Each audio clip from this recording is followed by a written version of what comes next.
سلام عرض ادب وطندارا قوما منده نشنین قومای بندیدیل خوب گوش کنید.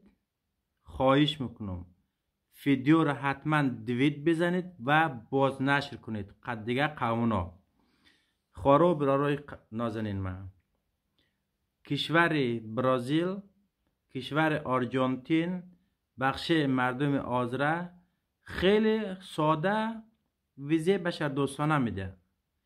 امروز فرصت استفاده کنید که نمی فرصت عجیز مره یک روز اینمی کشوران دیگه ویزه را قطع نبخشیشیم.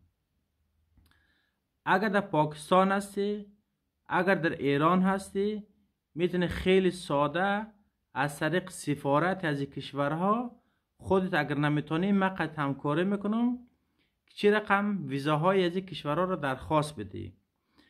فکر نکن که کشورهای بدی هستن. کشور برزیل، کشور آرژانتین بسیار کشورهای پیشرفته هستن.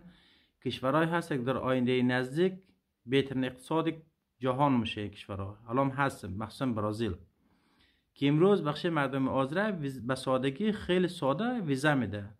باید ویزاهای خود درخواست بدید، ویزاهای بشردوستانه خود درخواست بدید. اگر کسی مشکل داره نمیتونه من همکاری میکنم شما را.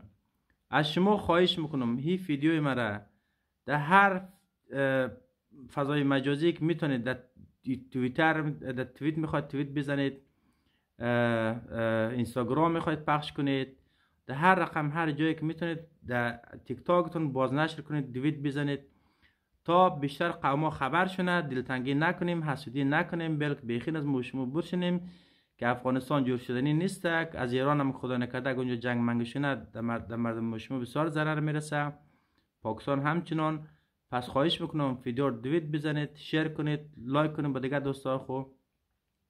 برزیل و آرژانتین ویزه بشردوستانه رو میده. اگر کسایی هست که نمیده دیگه من او کار ندارم. من فقط اطلاعات میدم که هست، چیزایی که حقیقی است، واقعی است.